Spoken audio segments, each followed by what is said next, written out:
សារេលេបងតាមក្ររំលោភប្រពន្ធមិនសុំមកមុន50%ចាំកសេជាមួយបែកមេហើយតែមិនចោលពីអូនបានគេ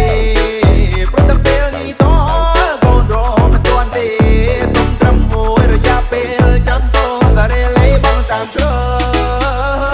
សពប្រមាណតួខ្ញុំជាអ្នកឲ្យព្រោះតែពេលនេះខ្ញុំត្រៀមរួចហើយគឺសពប្រមាណតួខ្ញុំជាអ្នកឲ្យតែបើមិនខែក្រោយគឺខែក្រោយទៀតតែលើត